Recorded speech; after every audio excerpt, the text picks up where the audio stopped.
Hey everyone, I better unmute myself. Welcome to another edition of Sunday Night Geekery. What is a Sunday Night Geekery stream without me boomering something? At least a few things, right? Glad it wasn't me this time. Right? What'd you say? I can't hear you. No, just kidding, Dadman. All right. Well, we got Dadman here, so we got to play this. Never that way. God damn it, Mark! Jeez. That's a good thing I have that long intro, so that's within exactly. Yeah, it's after the 8 seconds of going live. Yeah. And hail to clobbering time. What? Hey. I mean, what? I mean, hey. What's up, everybody?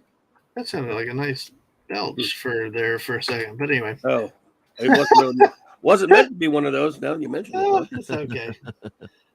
So happy Sunday, everyone. Hope everyone had a great weekend. Sorry it's almost over. You have to go back to work, but spend a few hours with us, and maybe you don't have to think about work. So let's say hi to everyone in the chat. We've got FKHC 2005 who's asking, have I ever heard the song "Got Christmas with the Dialect"? Have I ever? What's that from?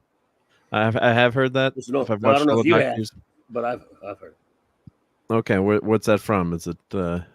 I think it's the show. It's from the 70s. I was like one of those pop. The Daleks are pretty famous. I can't pin it down exactly, but there was a song called "Christmas with a Dalek," I think, and I just don't. I'd have to research it to remember exactly where it's from, but I know I've heard it at some point. I would look. So it's not a show. Wasn't on one of the shows or something. Yeah. There, I don't know. I could be misremembering it. I'll look into it.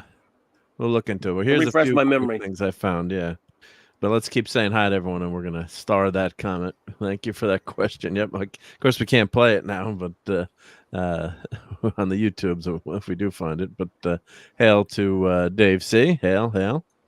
Great to have you here, and of course, Phantom Outsider. We can see him even though he's a phantom. And Gwagnar, as Raquel does much better than me. Hail to Gwagnar. And thank you for these awesome overlays that we can use. Yeah, Marc's Eatery. Gotta get some more clam pizza, right? I gotta get some clam pizza to Dadman for Tuesday night. Yep. Exactly. Yep. Never have too much clam pizza. And let's see who else is rolling in here. So we've got Lisa here. Hey, Lisa. So I guess, did you guys play the new Fortnite yet, Dadman, with the new season? How was it? I did. The missus did. Ang did.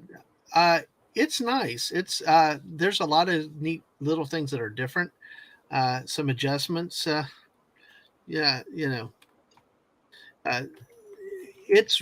got some interesting things in it that they threw out there. Like there's a train going around the island now. Oh, cool.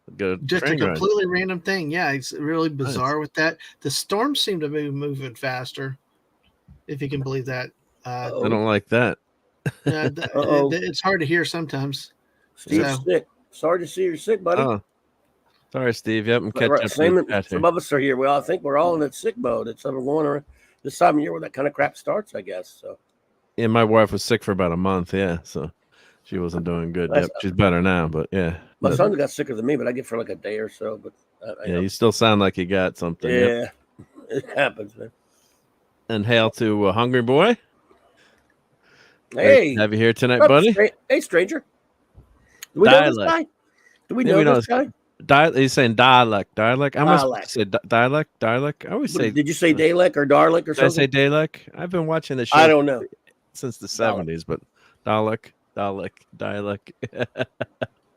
And this is some of the 60s. I'm going to spend my Christmas with dialect. I don't know. I see that too by the Go-Go's.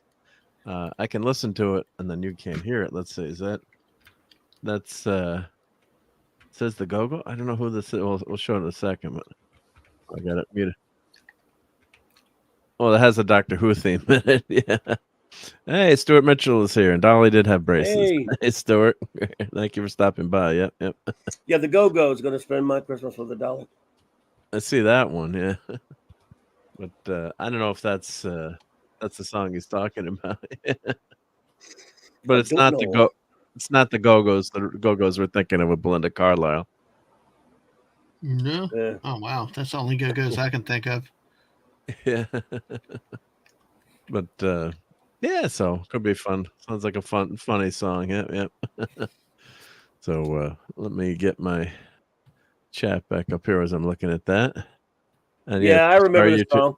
It's old, but I can't remember where I heard it first. Sorry, go. Yeah, no, it's okay. Yeah, no, I've never.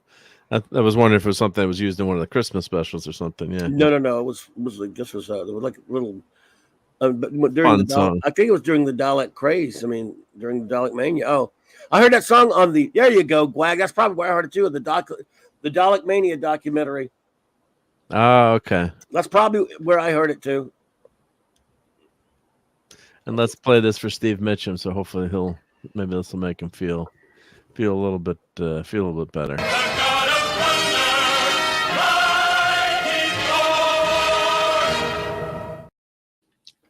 Yeah, it stinks to be sick around the holidays, so yeah, feel better. Yeah, that's a crummy time to get the bug. Yep, and it's been going like Pat S had it too, I guess, or had something, and a lot of people have had this flu or whatever the heck it is, knocking a lot of people out for a little bit. So hopefully you'll feel better soon, and if you don't have it, hopefully you can avoid it. Right? Yep. So yep. Not good stuff. Sir. We had one in the house that was a little sick earlier this week. Not for long, about a day. Yeah. And then you gave him some ice cream, right? Oh, no. Unicorn ice cream to help with that. Yep. Nope, that's my ice cream. No, just kidding. No one else can have it, right? Yeah. Mine, my precious. Yeah, my precious, yeah. Right. So I got the Christmas tree up today. The tree was up, but no lights. So I finally got all the lights up. That's usually the bane of my existence, is trying to get the Christmas tree lights to work and to get those up, because every year for a while I would leave the lights on the Christmas tree, and then you put it in the attic. We have a fake tree. That's the way to go with all the Star Trek ornaments and Hallmark ornaments. Light up. Mm-hmm. And then finally I'm just buying new lights every year. I had the tool kit to have a special tester that fixes the light. You can squeeze, it's like a trigger thing. You squeeze it and you can reset the light. So the filament that goes across, because if you lose like 3 or 4 bulbs, it's supposed to have a feature in it where, the bulb can go up, but the electricity will still go through. So I have a special tool to fix that. And you spend hours and hours and hours trying to get these light strings to work. And just buy some new light. It's horrible, but so this year I finally bought a bunch of new lights, and so I got the lights all up on the tree in record time. So this week I got to get get all the ornaments up, which takes a little while. Let me show a few of my ornaments. But I got a few new ones. I got David Tennant as Doctor Who. There's a new one. Got the Dalek. I think. Well, that was last year. Got the golden Dalek, the war Dalek. Yep. Dalek. You keep saying Dalek. I keep saying Dalek. I'm gonna just do it for that. Dalek. God. Dalek. Dalek. Dalek. I'm just messing with you. I mean, that's what the British, of course, say Dalek. But I was just kidding. It's your accent, dude. You're from It's my accent, yeah, from New the York Northeast. almost. New York, yeah. What are these dialects? The vacuum cleaner dudes. The pepper pots. Pepper pots, yeah. Yeah, like we knew what pepper pots were here. I didn't know what pepper pots were until I learned about Doctor Who. And no, actually, Monty Python. Oh, that British humor, yeah. Salt shakers. Yeah, salt shakers. Now let me give people a hard time with that. Yeah. So let me show some of my. I'll show a few Christmas ornaments here. Let's see. Let me find one of those. I think I had them. It's under Christmas ornaments. It's under ornaments. You will not mispronounce our name, or we will exterminate you.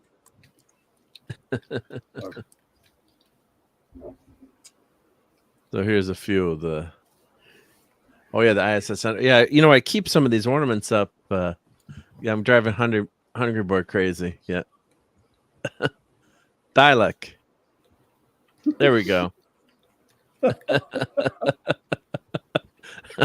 once I pronounce something wrong, that's it. Forget it. Right. It's just yeah. Yeah. I'm not gonna say it for the rest of the night. You just can't get out of it. It's going to just can't get out of it. Once it gets in your brain, you're screwed. Daleks are college. You're just, you can't do it. It's just even Ace. When Ace first heard about the Daleks and remember the Daleks, she said Daleks, and the doctor corrects Daleks. Oh, and then we were talking Moonraker, and the Toxic Tuesday. Yes, sorry there, yeah. And you were the one that brought that up and blew my mind when I was streaming with Clobberin Times. I'm like, what? Stuart Mitchell. Ali always had braces. It's not like I had heard the controversy and then, then thought that I never heard of the controversy. Yeah, I never heard of it. Yeah, I'm like, what? Of course, she always had braces. And I went to grab my DVD from my box set that I'd never watched. I had own them all on DVD, but never watched them. And while we were on with you that night, I pulled the DVD out, put it in my computer. And I'm like, well, wait a minute, where are the effing braces? It's like, what's going on? Yep. She's got braces. So we had fun with that on Toxic Tuesday. And, yep. Just everyone remembers her having braces, so that's the damn weird thing. I mean, it's not like a few. Everyone who saw it in the theater does. Yeah, it's not like 50-50 or, it's overwhelming that everyone was saying that she had braces. So unless it was like a trick of the light in the theater, maybe a trick of the light, maybe it seemed like it. I don't know. Yeah. But I never thought about that until he told us about that controversy. Yeah, so it wasn't like, that triggered my memory and said, oh yeah, I'm like following the pack or something. Yeah. So Stuart, then Dolly had braces. Yeah. So it was just hey, Pleasant Valley Picker, thanks for stopping by. Yep. It's just craziness. Yeah. So here's Dolly, and here's Jaws. Of course, Jaws had braces. We know that. I don't think they were braces. I think they were steel teeth. Yeah, that's true. Yeah, but there's the picture without Dolly did not have braces. So and then this is where the did we find one where she did? Well, this person. Let me take this off. I'll go to where it. I'll play this on YouTube, but I want to play the whole clip. I'll get to the spot where you can actually watch this clip on YouTube. A person did it with and without the braces. So he took the scene and digitally added the braces in. So let me just go to where she has where he put the braces back in. And the other thing is too, we're so normally you'd be very distracted by certain elements in this picture, right? Mm-hmm. So so that's her smile. So I guess maybe there was a little refraction there, or something that you thought she had braces. I mean, I always thought she had braces, but it's just craziness that so if you play like two more, Jaws smiles like that there, and I'll put the link in so you could watch this straight through. But so this is the scene. Yeah, so he put this person ROM 30FX. He put the braces back. He put the braces back in digitally. But they say that the lady has said there's no she didn't have braces. But all she could have been saying is, no, I never wore braces in real life. Yeah. Hungry Boy said she had braces, too, yeah. And Jaws' girlfriend was kind of cute. Yeah. Well, no kidding. Yeah. Then go full screen. It says, let me go. I gotta do it. So let me go full screen. The girl next door. Yeah, well. And hail to Alaska Jeff. Hope you're having a great evening. Thank you for stopping by. Yep. PvP position. She has awesome elements. Yeah, Stuart. 2 years ago now, Stuart. Wow. 2 years. That was 2 years ago. Yeah, and it still hasn't been. No one's been able to prove that she had braces, unfortunately. So reality must have must have warped. I mean, it's just They've proved to me that she didn't. yeah. And I talked to a lot of people that went to the theater 70s. He's old enough. Yeah, no, I was yeah. You were there? No, but I mean, no one has been able to produce any film would show that she had braces. That's what I mean. No, I mean, because they may have taken it out unless it was on. I could have swore it was also on cable. Somebody recorded it off a cable, or there was a VHS. Yeah. You know. Yeah. Or ABC when they first ran it. Somebody's liable to have that one. Yeah. In fact, I know people who have those. They just gotta dig out their VCR and all that stuff. And DJ Ronnie G. Haley said, "I just investigated this again today." Oh. Interlaced TV signals. I mean, if you're watching on TV, but the thing is, I remember from the movie theater. That's the thing. It's like not remembering it from home. It's remembering it from. So that's what's so damn crazy. This person went in here. I'm putting the link in the chat to their YouTube. They always want to give people credit for their work. Rom 30 VFX, and I mean, you can do it digitally today. I could add the brace. Well, maybe I'm not that good, but maybe I could add braces in digitally with just Adobe, using Adobe Premiere. I mean, but, it's back then. Yeah, it'd be much tougher to work out. Yeah, it's just craziness. That blew me away when I first heard that. Yeah. Yep. Hungry Voice says if they take Davros out of his life support system, they can remove Dolly's braces. Yeah. Yeah. And that's why they did it. Yeah. For similar dumb reasons, like according to what the Bond people said. Yeah. It's crazy. Yeah. Totally nuts. Yeah. But it's always fun to talk about that. And everyone I talk to remembers her with braces that saw her in the movie theater. So which makes it even more crazy. So but what are you gonna do, right? We can remember it the way it really was. Yeah. Yep. Reality's changed. Yep. Apparently, you can make Sir Isaac Newton not, Indian. So. Well, he was originally, wasn't he? Yeah, you can change reality, I guess. Yeah. So here's some of my. We'll talk about that in a minute, but here's just a few of my ornaments that I have. So as you can and see, they're all nicely back in the boxes. Jeez. Oh, you have to save the boxes. So every year I take them all out. I Don't have so many I can't put them all. Yeah, I have 4 or 5 tote boxes.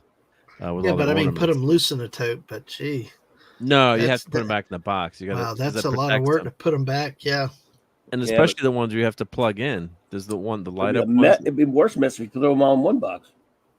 Yeah, and I get mad when like the family puts some of them away. Sometimes that I have boxes and they forget that they're ones that go in the box. It's like I know every one of the ornaments. I can't remember names or say dialect correctly. But I know which ones are the ornaments in which box and how they go in the box. I'm like, that's a Hallmark one that goes in the box. You gotta. Larry. Yeah. Hey, Larry. Good evening. Yeah, the boxes do protect them from devaluation. Yep. Enough ornaments, or do you have enough ornaments? Actually, he know what, a lot of people don't know this PVC, but Marc decorates the Times Square Christmas tree every year. And that's he uses them. Right. Oh, thank you, Lisa. Thank you. Yeah, I did fit. I think the most ornaments ever on the tree last year. Sometimes it takes me like 5 minutes to find a spot on the tree, and I don't.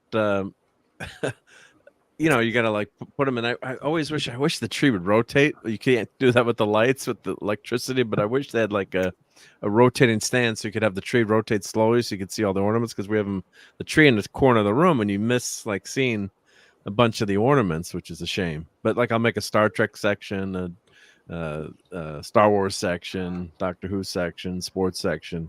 But now I can't put all the ornaments on every year. But and sometimes I don't plug them all in. But back in the day, I had all the Star Trek ships, plugging in. Now they make them with battery packs, or they're battery powered, but they're not as nice because they don't stay lit all the time. Like the Enterprise from All Good Things, it's cool, but you got to push the button to light it up, and then it goes off. So it's when you're sitting in the room. And PvP says, "Man, I thought I had too many Hallmark ornaments." Yeah, yeah, special reinforced. You do until you run into Marc D with a C. Yeah, this has always been my thing. The only ornament I'm missing, though, the big one I'm missing, though, was the 1994 or 92, whatever the first year the Hallmark ornament was. I've told the story many times, but I was back in the day when you used to shop in the mall. I was in the Hallmark store. Maybe it was Hallmark store. Hallmark store. Yep. Probably was Hallmark store, and they had like 50 of them there. And I was in college. Did I have a credit card? I don't even know if you had a credit card then. I'm like, didn't have enough money to buy even one of them. And that's the one that was famous in R&B, Robert Meyer Burnett's Free Enterprise movie. Yep. His girlfriend took. Yep. Because of the Hallmark ornament. And hey, Red Dress Press, thank you for stopping by. And I didn't buy, and I'm like, I'm gonna buy all these for my friends when I get enough money. And then when I went back, they were all gone. And that one has since gone up. So I have they've made versions that look almost just like, of course, this is the ISS Enterprise. But I was so disappointed. And then the value went up like crazy on that. So someday I'll get that ornament. I mean, I have enough Enterprises, but so that's the one that got away. We don't even have it how much stored up anywhere near us anymore. The mall we lost ours. Well, that stinks. Yeah. Yeah, I used to like one. Yeah, ours, a bunch of them closed. There's one up near my wife's work, but like, I'm worried. Would you stop and get me some Hallmark ornaments? Yeah. And last year we did a whole big thing on the Geekery on, the ornaments were for sale, and I ordered them, and then my order never went through. I don't know what the heck happened. Yeah, so I was supposed to get all these cool ornaments, and it never went through. I was like, oh. Then I went to check, and the Geek and I podcast is here. Hey, Geek and I, great to see you. Yeah. I'm missing the first Star Trek ornament, the very first Enterprise ornament. That's the one that's my Holy Grail one. 94, whatever it was. 92 or 94, can't remember. Oh my God. Yeah, I think it was 92. And someday I'll get it, but don't try to buy it during Christmas, because that's when price skyrockets. Yeah. And Wagner has a link to a video of a TV recording that may show with braces. Oh, thank you. I shall check that out. Did we see that one once? I can't remember now. There was one that maybe looked like it, yeah. But there was also one that was actually edited to give her the braces too. What? So, yeah, well, that was the YouTube video just showed that the guy had edited and added the braces. And he says on it, he's like, I added the braces digitally. Wag, if you could send me that on Twitch or whatever, I'll take a look at it. Yep, I'll go check that in a minute. Well, it's tough for me to do while I'm doing the slides. Right. No, I'll take a look at it. Yeah, yep. But yeah, going to the store, you can get some great deals at the store. I mean, if you go, like the dollar stores, or get your action figures, or go to, Walgreens, wherever. Back in the day, we used to have Toys R Us everywhere. I'd go like every month to Toys R Us to see what was in the bargain bin of the toy store. Or, you can get some great stuff, but yeah, it's mail orders. Just Alaska. Jeff says he worked at Amazon. Yeah, the Amazon guy actually was on the porch today, dropping off a bunch of stuff. He's Merry Christmas as I'm, getting the tree lights ready. Oh yeah. Like, how do you know it was say that Merry Christmas? Like, oh, I'm idiot. I'm putting the lights on the tree right next to the door. So yeah, but yeah. and the ornaments it's really special to have those old ornaments too. So my mom always loved Christmas ornaments. So I had, and she would do custom ornaments with our names on them, or like when you got your driver's license, she would order like porcelain ornament, like it was clay, I guess. Yeah, and they would make them, and they were generic. I shouldn't say generic, but like they'd write your name on it. You tell them what your name was, and they customize them. First license or whatever. So yeah, that's one of my favorite ones with Superman going through the in the changing booth there. And Hallmark has so many damn ornaments now too that it's just, as much as I have, I mean, it's tough to keep up with. Even just if you want all the Star Trek ones or the Star Wars ones, there's just too many now. Back in the day, they had one. I think the first ship was just Star Trek, and then next year they had the shuttlecraft Galileo there, that's probably my favorite one. I have a couple of those. So, and you've got Leonard Nimoy saying "Happy Holidays, live long and prosper." So, some really great stuff there. That's great stuff with having Leonard Nimoy in your tree. So, and nothing says Christmas like the Wrath of Khan on the Enterprise. But like I leave these out all year because there's such cool dioramas, and you push the button and it plays a scene from the movie and it lights up, and I mean it's a lot of fun. So, but like Jason Giambi doesn't go on the tree anymore, Yeah. But Derek Jeter might, yeah. You gotta have Jeter up there. Yeah, you gotta have Jeter, right? Yep. No Lawrence Taylor? No Lawrence Taylor. I don't know if they ever did an LT ornament. I'm not sure. Should have. Yeah. I'm not sure if they did. Yeah. And PvP says, I have an ornament I made with Mom on Santa's knee. Framed old picture for her to remember since she's been gone. That's very nice. Yeah. Oh, and he got the Grail ornament. Enterprise A. His buddy Jeff gave it to me. Well, there you go. Yeah. Nice. Yeah.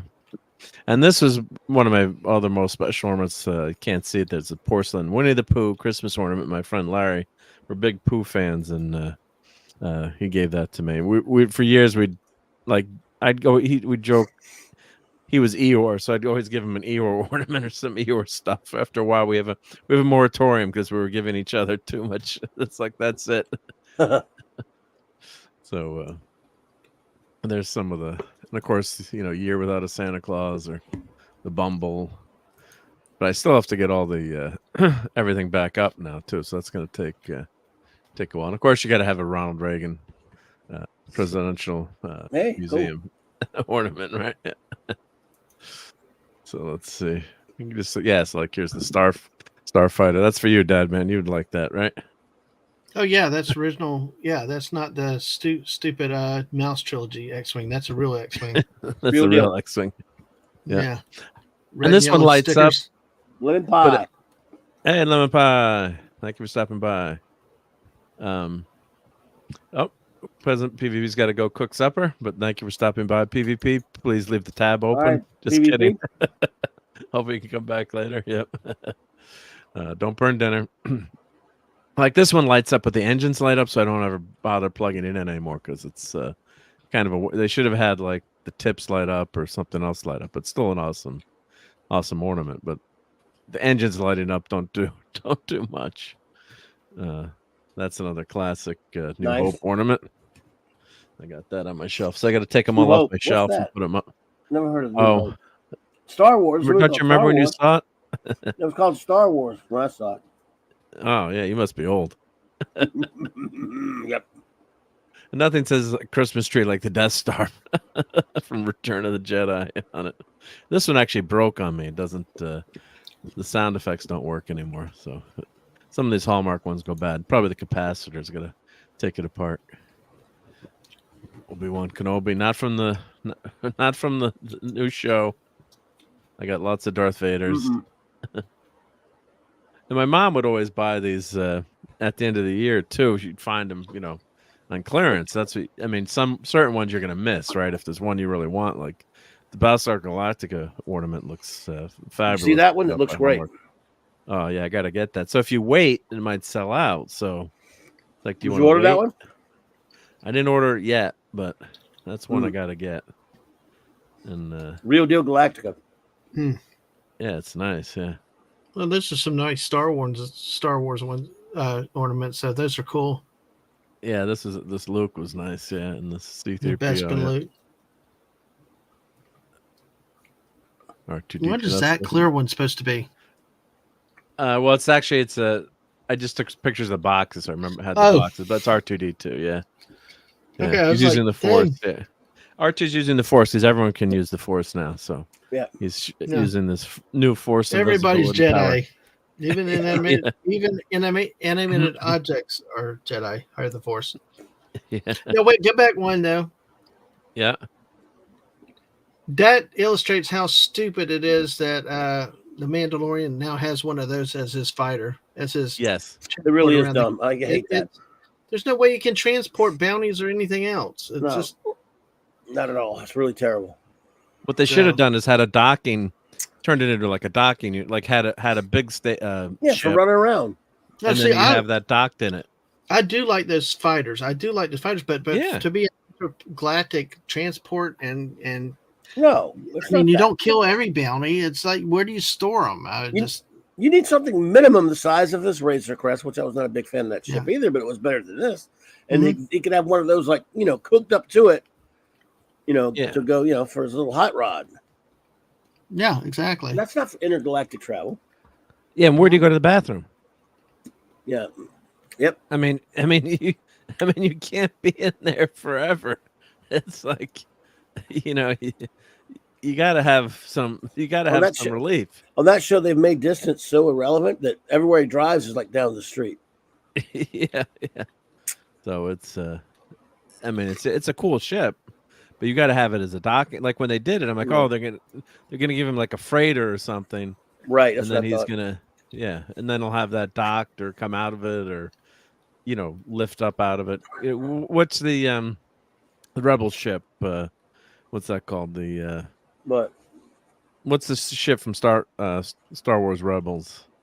The Ghost or the Ghost. Yeah, doesn't the Ghost have a little ship that's it has a fighter that's called the Phantom? That can pop out. Yeah, the Phantom that pops out, right? Yeah, that's right. Yeah.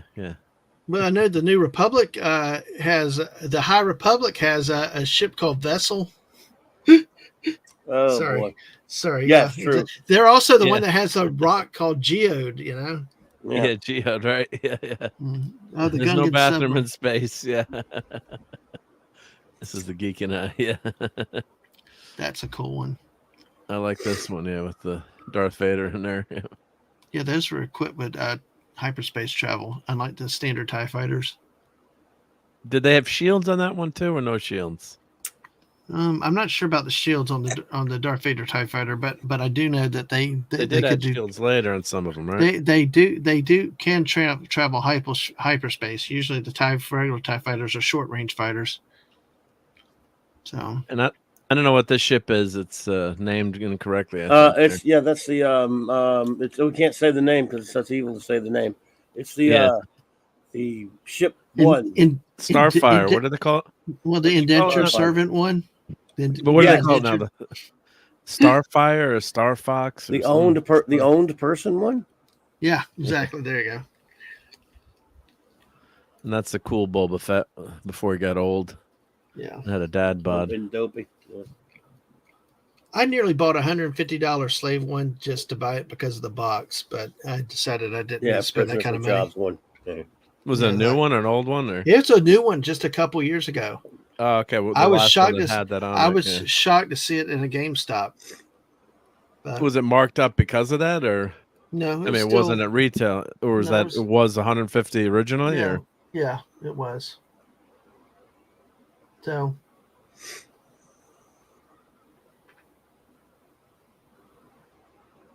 there's Superman, Hulk. I'll go fast, but yeah, Wonder Woman, more Superman. Spidey, Clobbertine's favorite with the black costume. One of these, the wings broke off the tips. Yep. That's one of my favorite ones, is Spidey. Let's go back to where we're into the ornaments and not the boxes. Let's see. All these are yours? Yeah. So you have a Captain Archer. I'm surprised. I didn't think you liked it. I do. Yeah. Captain bought him a long time ago. Yeah. Invisible Jet, that's Wonder great Woman. Right there. Yeah, I'll go back to that. That was that is great. Yeah, you can buy they have the Superpowers collection. Has yeah, they have one now. I have one now Invisible too. Jet now, yeah. Yeah, but this is a great ornament. It's like God. My kids gave me that, so I like that. There's Luke from Star Wars. From Star Wars, yeah. So I do have the Enterprise, but it looks like it's from Cat's Paw. But Cat's Paw Enterprise. Yeah. But I don't have that very first one. Yeah. Actually, I don't own the Enterprise A, I think, either. I got to buy that Enterprise A, yeah. Gotta rotate this one. Oh, it's rotated. You know what we did one year for Christmas ornaments? Do you remember Nintendo had the Amiibos? No. I'll bring up an Amiibo and show you. But we made a tree of just nothing but Amiibos. Not Amoebas, but Amiibos. Amiibos, yep. Yeah. Yankees. Nice Doctor Who ornament. That one's cool. Yep. Oh. The wrong way. Yep. Big Bang Theory. Star Trek. Pooh one. Oh, I guess I gotta wait. I guess these are coming up. That's a cool. I love the Superman one. Yeah.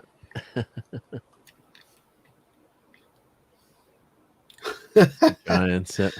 I was just laughing at something. Yeah. DJ Ronnie G said. Yeah, I was looking at that. Yeah. Yeah. See, this is Nintendo. Yeah, I'll bring this up. There's the tree. Yeah. That's that Pooh one I like. Yep. So yeah, so we do fit most of the ornaments on the tree, but yeah, definitely don't have them all. But yeah,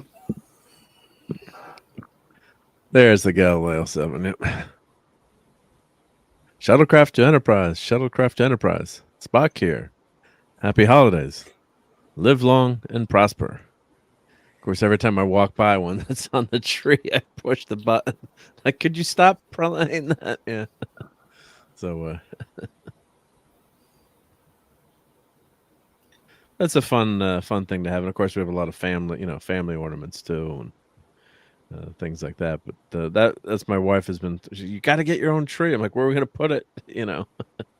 Like, where do you put the tree? You've got that much, but it works out pretty well. Like I said, and then my mom gets all these custom or personalized ornaments, I should say.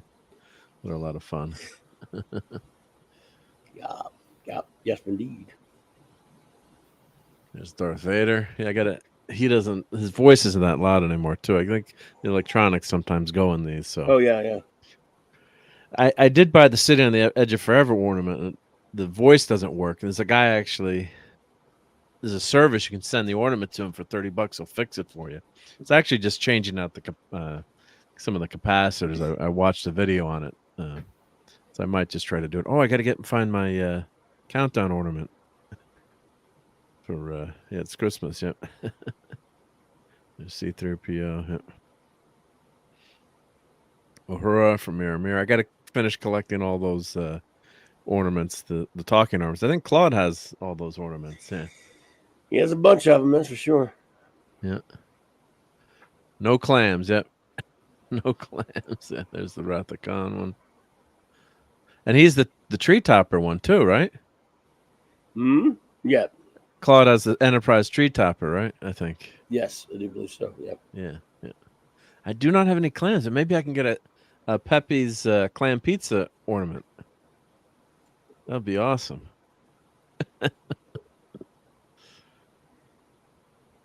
Of course, you guys can't. I should have turned the sound on. You can't hear this. But.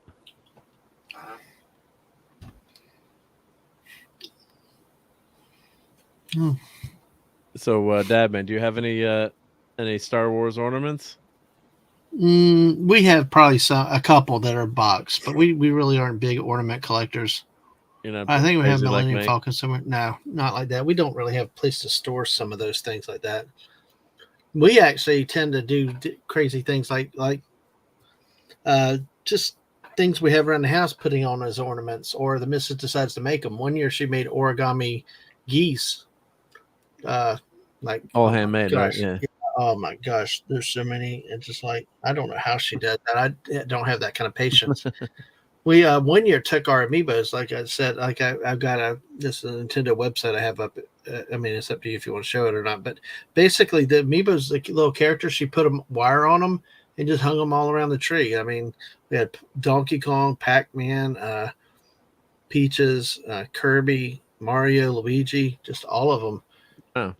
On the tree. And what we've usually done is we rotate what we put up on the tree from year to year. This year we may never have the same thing. Yeah. Right. It's never been the same thing. Like one year the origami, and then had a pink netting over it. One year the amiibo, then another. Like last year we just had a small tree, and actually what we did, Mrs. made little ornaments y'all might remember about it, of everybody, all of our YouTube friends. Made little. Hey, Captain Infinity. Oh, sorry to interrupt. Just want to say hi to Captain Infinity. Yep, and he's got the thing on for to pray up. Yep. and just we just made little things of little circular paper ornaments of everybody that we know and like. So that's pretty nice. No, that's a nice touch. And back in the day, all the ornaments were homemade, right? Or people, you had ribbons or glass balls. It was very, very simple. So Hallmark was really smart to go this route with all the licensing and all the IP. And of course, it's not just Hallmark, but there've been licensed ornaments or custom ornaments for years. But Hallmark took it to that next level with the lights and the sound. I mean, the Jabba the Hutt ornament's amazing. And Captain Infinity has a cloaked ornament on his tree, the cloaked bird of prey on his tree. Yeah. So, but yeah, so it's so Clobbering Times. Do you guys do a tree or your place or? Yeah, I have a peanuts tree, a Charlie Brown tree. It's the twig. The twig thing with yep. And where I try to put my Charlie Brown figure, my Snoopy figure there, and a few things that can hang from it. Like I don't have any.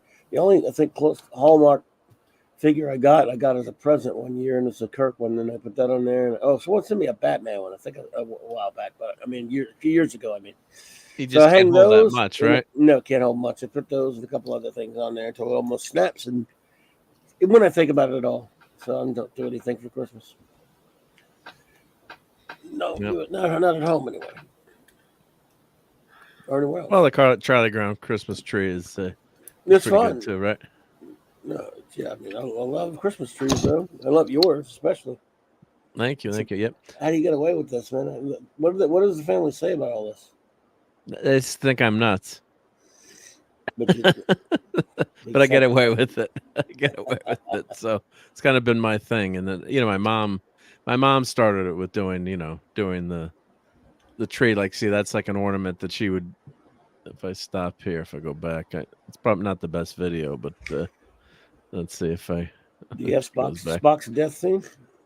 I do not have that. That's one that escaped me, and I've keep watching on Fleabay. It's pretty expensive right now, so especially around the holidays. So I've got to get that one. I should never have let that one go by. So I missed that one. And you wait like, I'm gonna get it on sale, and then it sells out. So yeah, that's another one I gotta get. Yeah. But yeah, it's like my mom would get like an ornament like that where they write your name on it, Net Surfer. So she loves doing like ornaments for special occasions, or like my son played football, so they'd have a football ornament, or all the kids in the house, or fun stuff like that. So Hulk is bearing gifts there, like Merry Christmas, Nicole. So she'd do fun stuff like that. And then you have some of the ornaments when you were a kid, so still have some of those, and we kind of split those up among ourselves. Like my mom, our tree, we had a lot of felt ornaments. There was people in town who would make, at the church, there were a bunch of women for the church, and they'd make all these like little cute felt ornaments, and some of them were like Charlie Brown and Snoopy and the gang too. They're cute. So we had a ton of those felt ornaments. So they're all homemade, handmade ornaments. They were a lot of fun. Nice. I love the rock and sock and robots. Yeah, those are great. Yeah. My niece wanted to play that the other day. We grabbed that off the shelf. The little one? That one? The big one. That little one actually does work. You can't block them off, but the buttons do work. We used to get that as a present for Christmas many times over the years in the 70s. Yeah. And now they brought them back. Yeah. Cool. So nice. The one they brought back though is smaller. It's yes, it is. Yeah, it's smaller. Yep. Much smaller. Yep. Oh, Dadman, if you put your share your thing back, I was going to pop that on. But hell yeah, shooter.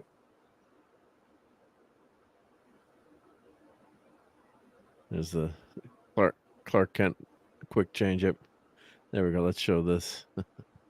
So these are amiibos. Oh, those are damn cute. So those are all Dadman. They're all like different Nintendo characters. Obviously.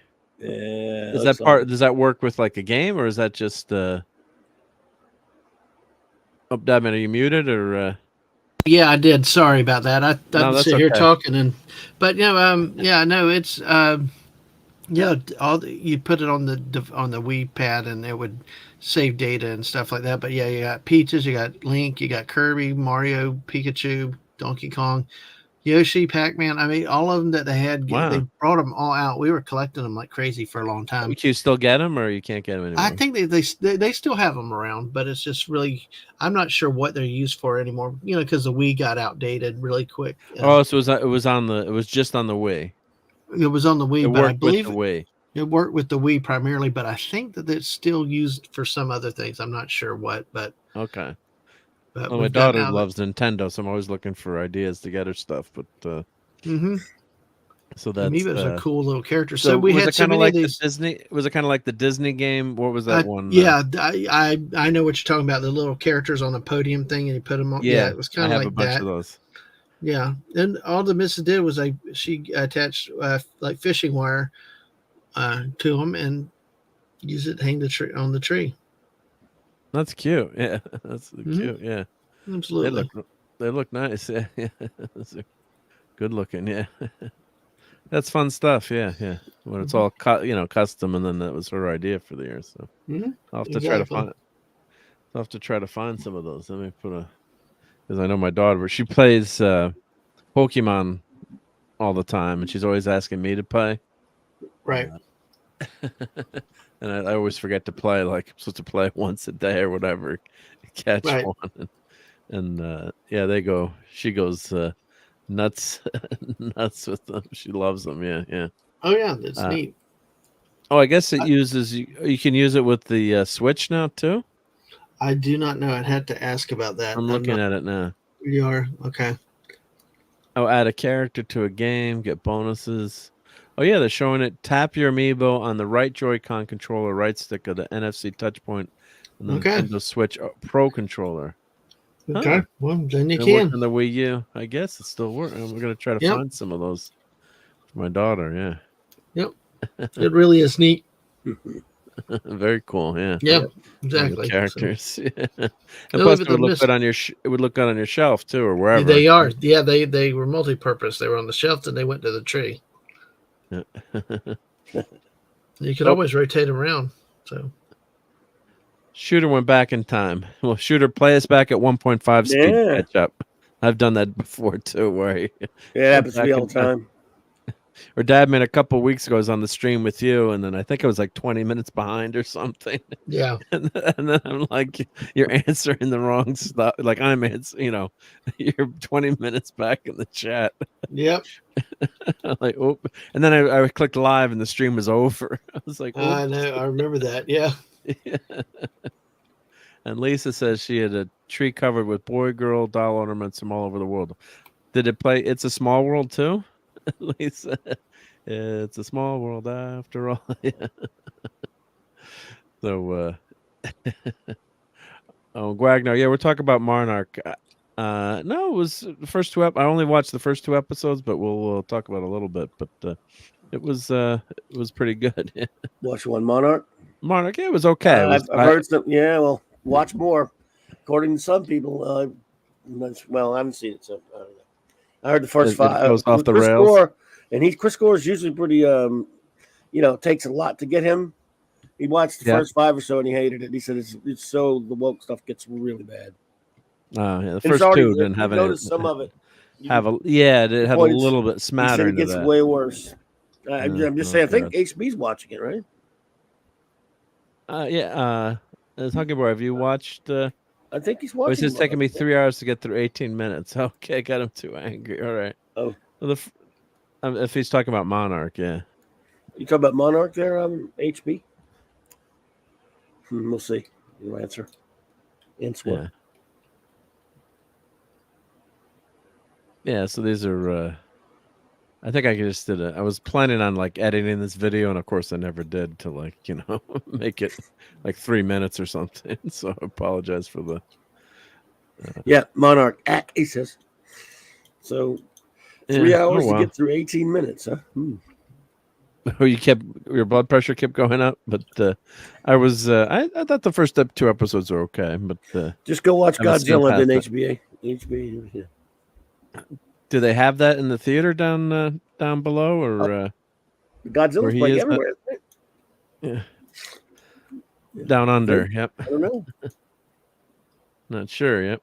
Well, sometimes movies aren't released, all over the world at the same time, so yeah, depends on where it is. Yeah. So there's I never didn't particularly like that Hulk one, but I still put him up. It was a weird. Oh, we got Barney the dinosaur. He ended up on the bottom of the tree somehow. Yeah. Poor Barney. Is Barney that popular anymore, or no? I don't think so, right? Sucks. No, I don't think so. But you never know. Yep, no Gojira in Hungry Boys Town yet. Yep. Gojira. And Gwag says, I guess I will skip, and someone says the last episodes are amazing. Well, and one of the reviews I heard said it was very Gojira light. So of course, it's so damn expensive to do this stuff. So, one of the first episode had a pretty cool Godzilla scene on the bridge, but well, all I know is they only spent $15 million on Godzilla, and it looks fantastic. However, did you know there's a commercial out for the next Godzilla Kong movie? It just came. The trailer came out, and oh my God! Please don't. I hope they don't ruin it. Godzilla's energy is pink now. He lights up pink when he fires. Is that a statement? Maybe he's like the Pink Ranger. Or is it girl power Godzilla? Where's Don Power Ranger? Is this girl? Maybe it's fuchsia. Hey, JT. Sir. Congrats on beating my lousy team today, JT. Yeah. Go Lions. Close, though. It was close. Well, they came back and made a game of it, but go Lions. I hope you guys win it all, man. Because we don't. Red Dress Press. It's not like we have a shot. Sorry. Yep. Sorry, go ahead. Red Dress Press said, I got in trouble. It was a wee little one for attacking a man in Barney costume, stomping on his foot and stuff. I think I found out it was fake or something. Stickle.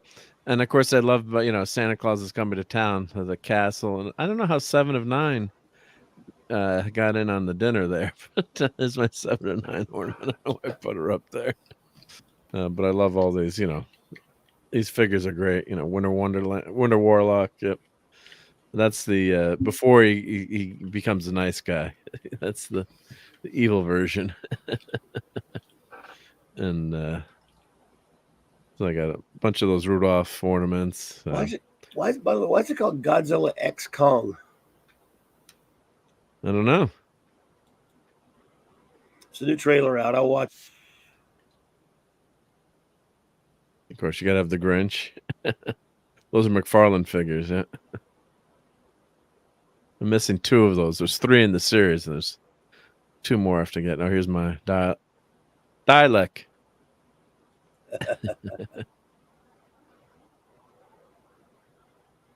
And the gonk, yep. So, yeah, it's fun. Fun stuff. Yep. Always good. Always good fun with the Christmas and holidays. And I have a decorate shirt. Which, oh yeah, let me change my. I can change my avatar to the decorate. I still have that one up here. Let's see if I add it.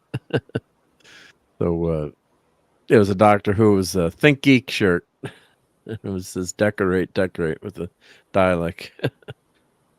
Let's see here. Where was that? Not hiding. And what's happening to Green Bay? And I don't know. Hopefully, you guys are all here, not watching Sports Bowl, thankfully, but I do have it on another monitor in the background. Green Bay had a lead. They're actually challenging the Chiefs here. No, they're beating them. They were. They're beating them. Yeah. It's almost over too. Yeah. Pretty amazing. Yeah. So yeah, that's a big shock, right? Yeah. Green Bay's not supposed to beat the Chiefs, right? Not these days, yeah. Well, no. But Jordan Love might be the real deal, I guess. He's playing pretty well, yep. Let's see here. Where's that decorate avatar here? Grab that, change that. There we go. What in the decorate? There we go. There we go. There's a decorate here. I'll make myself decorate. And you got the weeping angel on top of the tree. So love that. Woot, that was Woot had some great shirts there. Yeah. Oh, let's see. Was your Muslim uncle here? Did I see someone? Hey. Did I see someone mention, or was that just my bad glasses? I saw his name. Gregor said hello to him, but other people said hello. Yeah, he is there. He's up. Okay, good. Yep, a little bit. Came up right said hi, so hell, your Muslim uncle. Yep. So I guess do we want to talk a little Doctor Who? I guess we teased that, so we should talk about that a little bit. I think, right? I just watched the episode, so I'm fresh off. Yeah, we could watching it. Yep. What was it called? Christmas. What was it called? Wild Blue Yonder. Yeah. So I'll call up some images from that. Sleepy Blue Wonder should have been called. So episode 2. Yeah, you fell asleep, I think, right? 100 times. I kept trying to wake myself up and splash water on my face and rewind it and see what I missed. Just so. It started out very insulting and horrible, but then it just became insulting and horrible and boring and a really dumb story, so-called a mess. Yeah, it's awful. Did you watch it, Dad Man, or? Nope. I mean, I have not watched for a few seasons anyway. I mean, after you don't need to. Yeah. Tried to watch Capaldi, but the writing was so bad. When the family gave up, it was like, well, I had no reason to do it. Yeah, but he was so good. That was like the wasted potential with him as a doctor, especially somebody that loved the role. And because I remember watching one episode where he was a Roman citizen and something, and it was like cool to see him become a doctor later in time. But it just was like, good night, Shooter. By the way, just not interesting stories. Shooter had to run. By the way, good night, Shooter. Take care, Shooter. Shooter. Yes, thank you for. It got bad. I agree. Mm-hmm. Oh, he's got to go. Phones losing power. Need more power. Scotty, I need more power. Hope you can come back, Shooter. Oh, and I missed this. How did I miss that? Merry Christmas, happy and holidays to all. Thank 3 of you for chat, for conversations, and thank you so much for being a member, your Muslim uncle, and thank you for that buddy. Very nice message. Yeah. How did I miss that? Good to see you. What happens when Muslim uncle? When I'm doing a slideshow there's something on the other screen, I always miss. That happens. I missed the chat, so I apologize. I'm not that talented. And yeah, Gragnar's not happy with R.I.P. Doctor Who. Yeah, it's now this. I love David Tennant as a doctor, obviously, and Donna Noble, I think, was one of the better companions in the new, what do you call it, modern Who or 2005. New Who, whatever. Yeah. New Who. Yeah, I mean, it's not really new. Well, revival or whatever you want to call revival, it. right? Yeah. Yeah. So, but it's just been, they were highlights, and I love her story. I thought it was very well done. And if they'd left it there, I think this is all a gimmick. Yeah. Let me present the screen. To have Doctor Who, David Tennant, Doctor Who, come back, for just for 3 episodes. I think part of it is a stunt, stunt casting just to get fans back, because unfortunately, the Jodie Doctor was not well received and not well conceived, and just the stories were horrible.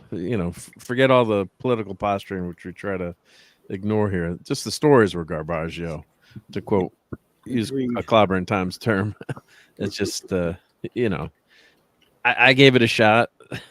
I wasn't too, happy with it, but I was open-minded. I always tell the story of a friend who was kind of, like you, Dadman, watched it a little bit and got into it with his son. And he's like, Mark, these new stories they're really not that good, are they? He knew nothing about any of the controversies, or not into it like we are. So yeah. Oh, Geek and I's got to head out. Yeah, got a long day at work tomorrow. Have a great show. Open invite to you all if you want to stream together. Oh, that would be great. Yeah, definitely. Let's find his channel and when put a link. Yeah, I'll go to try to find it. It's in my notes below. Okay, good. Yep. So I have Geek and I. Yeah, check out Geek and I's podcast channel, and he's in my show links below. Okay, I'll find him. Find it and repost. Yeah, that'd be fun to do. If you want to come out and hang out here one night, that'd be fun. It'd be great to go on one of your shows too. It's always fun to hang out on different shows when we have the chance. Yep. And Stuart, says Catherine Tate appeared in the Runaway Bride Christmas special. Oh, I love that Christmas special. That was so damn good. She said she's getting married and she gets scooped up into the TARDIS.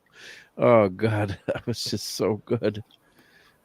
And Stuart said, I recently watched the Rosa Parks episode. Yeah, well, for various reasons, that episode I thought was a mess. Yeah. And Geek and I says, you got a deal. That's great to hear. Yep. Cool. Sounds good. We'll get in touch on the Twitters, I guess. Yep. And there's Lisa got it. Oh, thank you, Lisa. Yep. Geek and I podcast. Yep. I'm already subscribed, so there we go. There we go. Yep. Good stuff. Yep. So this episode opens with situations. The gravity of this situation was, depending on how you look at it, was pretty ridiculous. So, we don't do politics here, but let's just say they, of course, they had some casting that's made some controversies in the long story. Does it matter in the long run? Yes. No. I mean, it's not does it, the end of the world? No, but I just wish they were historically accurate. I'll just leave it at that. Don't want to get into that too much, because that can be a problem. But yeah, if you say anything differently, then you're labeled something too, right? But so that was a stunt there, and of course they've got to say how attracted the Doctor was to the guy. So okay, like I care at this point who the Doctor is attracted to. I mean, he's been married, right? River Song, right? So that great series, great storyline. But do I care at this point? No. I mean, I want to just judge a story and how good it is. So they throw these little things in during the episode to quote unquote, tweak the message or whatever you want to call it. But yeah, if you don't have a good story, doesn't matter. So this episode, Donna, the TARDIS has gone nuts, right? And at the end of the last coffee episode, on it. Yeah. She spilled coffee on the console. The TARDIS gets it's just so stupid. Yeah. So the TARDIS is not waterproof. Not and so they go nuts with the TARDIS going off, and it's out of control. And Donna was just going to take. I think they're just going to take one trip or go to see Wilf.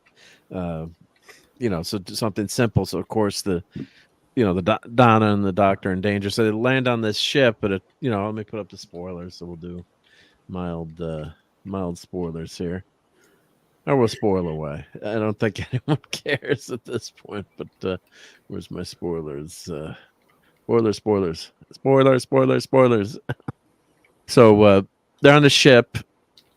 It turns out it's the end of the universe, so there's no stars. So that was kind of a cool concept. I mean, they get transported, and of course, why the TARDIS takes them, I don't know why, but of course, there's a malevolent species that's coming from nowhere, and I guess they've got to stop it from getting back to our galaxy because these two beings are going to be so powerful that they can just run ramshot across the galaxy, and they can imitate humans and the Doctor, but they can't do it exactly, and they've got some wonky CGI effects, like their arms are too long as the gag, so they can't reproduce the characters exactly or the actors exactly. So so the CGI is fun, but there's really not a lot happening. It's basically an episode where you've got the Doctor and Donna talking. It's more of a relationship episode where you're supposed to be so enthralled by having them back together again, and they're talking about their past deeds. And of course, Clever Times, you might have fallen asleep, but they did talk about some horrific things in the Doctor's past, alluding to the Doctor not being Gallifreyan. So that was what referenced the what's it, the children of Timeless Child. Wait a minute, say again, what happened? So you probably fell asleep during this, but one of the segments where they're talking to each other, she mentions that the Doctor's not Gallifreyan, and that Doctor Who, because they're trying. It's one of the old tropes where you're trying to figure out who is who. Like when you've got a duplicate, it's like, how do you figure out who's the real one and who's not, right? Yeah. So they're trying to figure that out, and one of the things that Donna knows, or the alien knows, is that the Doctor is not Gallifreyan from all the timeless children garbage. So that was one of the inference that was still. Yeah. Okay. Yeah. Gotcha. Mm. And if you're watching the game, that's got to be one of the worst unnecessary roughness calls I've ever seen in my life. But sorry for that segue. Oh, I missed that part. I was watching it, but I didn't see that part. Yeah, well, he tackled the quarterback in bounds and got a flag for it. But go figure. Yeah, Mahomes got hit. It's also not a touchdown. What they just called a touchdown. See, they got girl refs. That's part of it. Sexist would say. Don't say that, Clever Times. I did say trouble. I did say a sexist would say. Remember that? Yep. Come on now, that wasn't a touchdown. So getting back to the Doctor Who episode. So it's just a lot of talking and a lot of there's the famous Doctor Who chase scenes and things like that are going, but there's really not a lot happening in this episode, and it's basically showing how evil these two beings are, but it's basically supposed to be a relationship episode between the Doctor and talking about his past, and they're doing the ship, the sets are very good, I have to say. The sets look good. Everything looks good. David Tennant is excellent as the Doctor, as always, and so is Donna Noble. But problem is, it's going to go, David Tennant's going away in the next episode. So if you're a big fan of his, give the new guy a chance, I guess. But you're only going to get him for these three episodes. So, but as they're saying here, the show's bigger budget was evident on screen. The corridor and the segue. I mean, some of that stuff is fun, but there's not a lot to it. Sum it up in one sentence: the Doctor and Donna get the runaround on a giant, slowly self-destroying spaceship and find they are chasing themselves. So, they find out there's the pilot of the ship is dead and had set the ship on self-destruct, but the self-destruct is taking like 4 years for some reason. So Yeah. I don't know why that's why it had to take that long for this robot to walk down the corridor and to push the button and destroy the ship. Right, and these beings are trying to, they could take over anything or whatever. It's kind of malarkey. Yeah, they're trying to say how they could destroy the whole universe basically if they get into the universe. Yeah, so they're from outside the universe, the end of creation, which is an interesting concept. I thought there is an end to the universe, right? I mean, where are we? And that's all questions you ask, but they talked about that for a minute or two, which was interesting.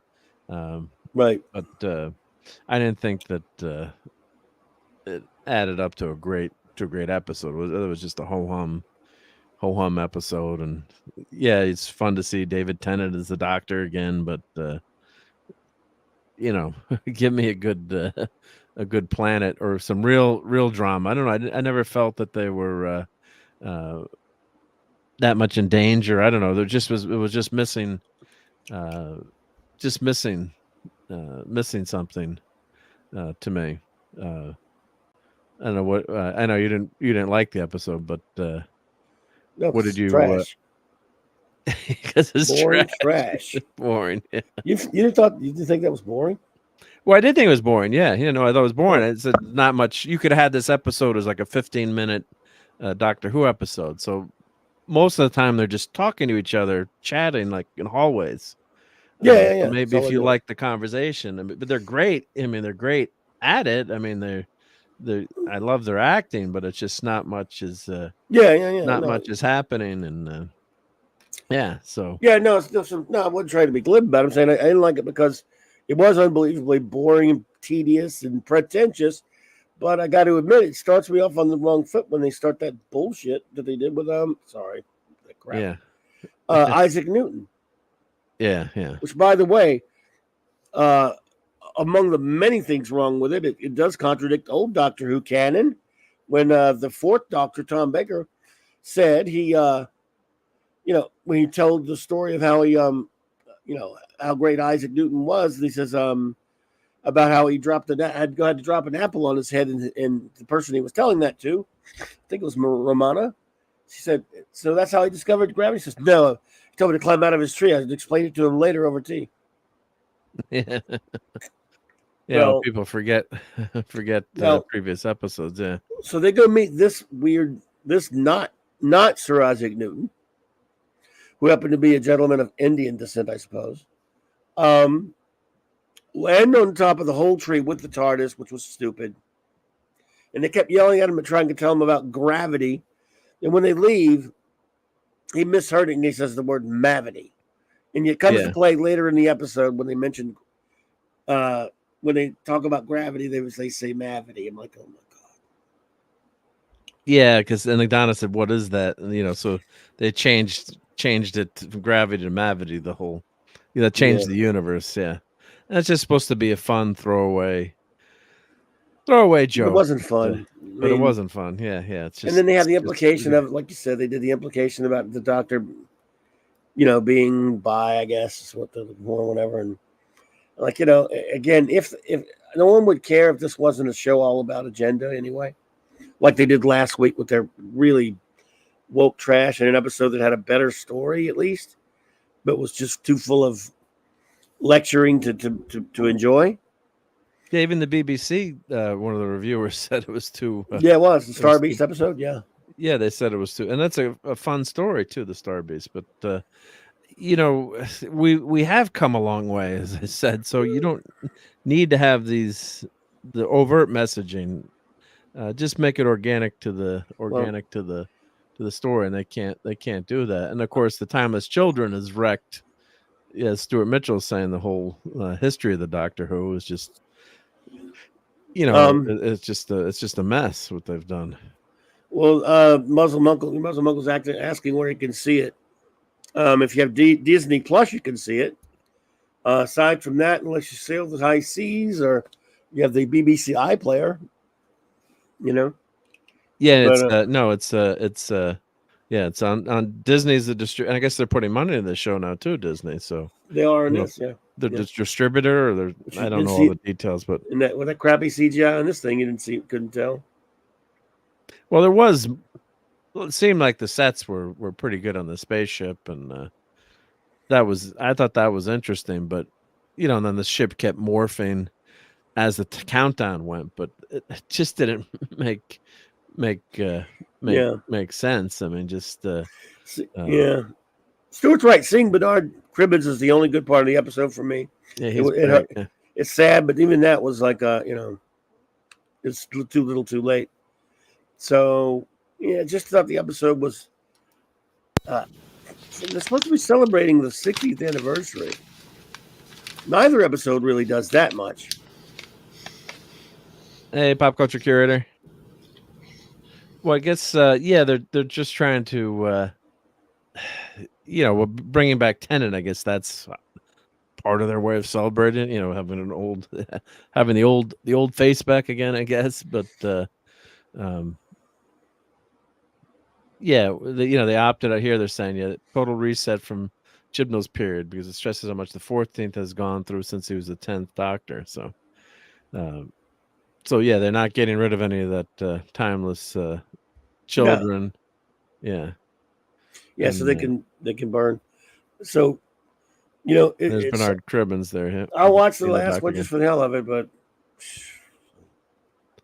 And years ago, well, Captain Jack, we were talking about it off air, did make a joke about hooking up with the Doctor, but you could have taken it as a joke or just Captain Jack being Captain Jack, or maybe it didn't happen, but it was handled in a way that was just like an offhanded, he made a flirty joke at him. Yeah, and Captain Jack is so much fun. I love the character of Captain Jack. I mean, he's a great character, and he's fantastic in that role. Of course, he ended up in a lot of controversy. I think he got. Then they ended his run on the show abruptly after certain things came out about him. I won't mention, but keep it PG-13. But so I think he was on what was it the last season or was it 2 seasons ago? He was on with Jodie. Who? Captain Jack. Did you? Well, you didn't watch. Yeah, I watched it. It was a special. John. It was one of those stupid which we call the New Year's special. Yeah, it was one of the last, but he didn't. But they really didn't even have a good send off from him. It was like he was gone off. It was bad off camera. Yeah. So, but you wonder if I think that had affected. Yeah, they just like I got to get him out of here. Yep. Yeah, it's pretty bad. So, and hail again to Pop Culture Curator. Says hail to everyone on the panel. And let's see. So yeah, it was a nice moment with Cribbins, but this could have been like a 15-minute episode. I think it was not a lot happening in there, and there wasn't a ton of that quote unquote messaging stuff. I'll have to say, other than the opening. So no, it just wasn't a good.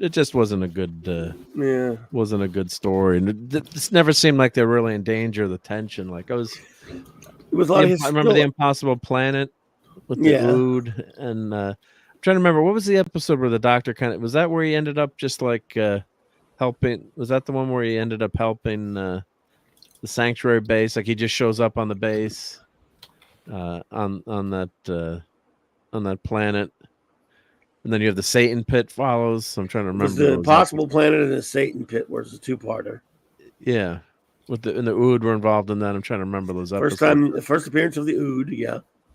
Yeah.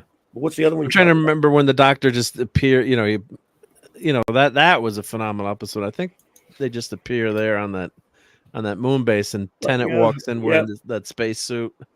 Yeah, he has a space suit in one of them. The space suit, yeah. So, but those are classic. Silence in the Library. Oh God, I love that. I used to love Donna. She's insufferable now. These new ones. Yeah, well, they're ramping her up her emotions a little bit on a few of those, but yeah. few of those scenes I thought, but it was just histrionic. And I'll tell you something again about the whole thing about the doctor's quote unquote sexuality. I'm even though I like a lot of the 2005 and on up Russell T Davies revival, there are a lot of things I don't like about it. Personally, I preferred when the Doctor was asexual. I didn't need him to have any sexuality in the original series. He never did. He was like this old uncle type. He's so old. He didn't care about that kind of stuff, even though he'd had children before and he'd had a grandchild. And, Susan was his grandchild. And he didn't care about that sort of thing. It was only till Americans got their hands on it in the Fox pilot, where apparently the 8th regeneration, Time Lords go back, re-experience puberty. Which was, and he's kissing a girl and all that stuff because it's American television, and the guy's got to kiss a girl. And then Davies brings him back. He does a lot of good Doctor type things, but he makes the Doctors young enough to where the ladies are going to like him, and therefore he's going to have good for ratings, romance I guess. Yeah, but he couldn't even make it like with a mature woman. Rose was a 19-year-old child, and the Doctor was over 1,000 year at that point, 1,200-year-old Time Lord. I don't care. He said 900 years old, but he was lying. So he was. You always lie about your age when that old. Yeah, he was like 15 or 1600 years old at that point, with a 19-year-old little girl, and with the puppy love. You can't blame the kid. She's a kid. Her, you should blame him being a creepy old man. And it's just it was awkward and it didn't work. He should have had no sexuality. It should have been him having adventures, running around, yes, with young companions. And then Rose ended up with a copy of the Doctor in another universe. Which is even creepier, right? Yep. And that was fan fiction drivel, fan wank by RTD, which is another thing I didn't like. It was and actually it was even funny, when Moffat wrote the 50th anniversary special, and when the old Doctor, the War Doctor. Yeah.